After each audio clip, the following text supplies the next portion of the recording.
BRS BJP కలిసి తమ ప్రభుత్వంపై ఉమ్మడిగా దాడి చేస్తున్నాయని మంత్రి పొన్నం ప్రభాకర్ ఆరోపించారు.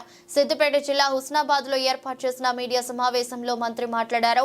రైతు రుణమాఫీ కాని వారు ఎవరైనా ఉంటే వారికి రుణమాఫీ చేయడానికి ప్రభుత్వం సిద్ధంగా ఉందన్నారు.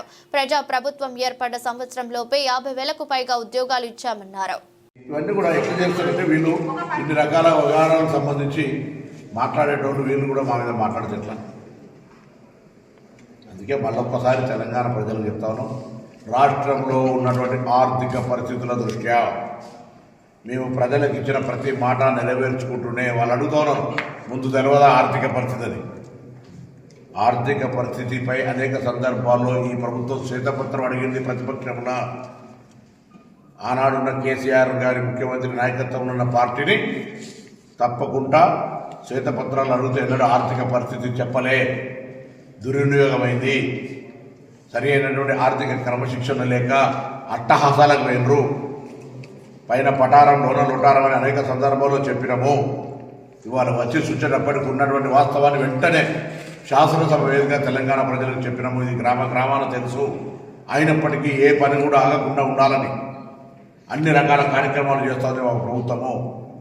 దీనిపైన కూడా ఇద్దరు కలిసి మూకుమ్మడి దాడి చేసే ప్రయత్నం చేస్తూ ఉన్నారు. ఎన్నికైనప్పటి నుంచి ప్రభుత్వాన్ని కూలగొడదామని, ప్రభుత్వం ఎట్లా నడుస్తుందని రాజకీయపరమైన విమర్శలు చేస్తూ నేను అడుగుతాను, మీకు దాతనైతే మీరు ఇచ్చిన హామీల గురించి ఒకసారి సమీక్ష చేసుకోండి.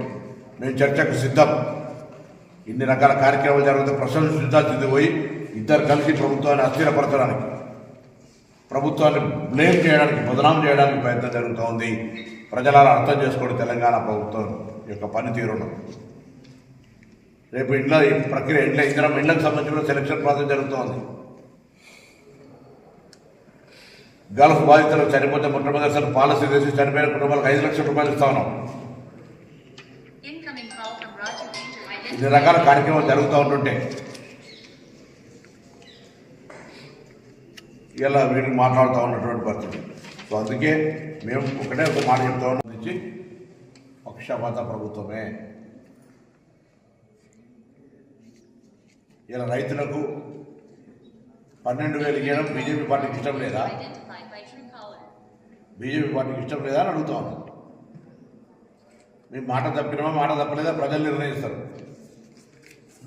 మేమేం నియమ నిబంధనలు పరిమితులు పెడుతున్నాం అంటే వీళ్ళు ఒకవేళ అంటారు మీరు వాళ్ళ అవమానపడతారు. కుట్రలకు ఏమని అడుగుతుందా టీఆర్ఎస్ పార్టీ?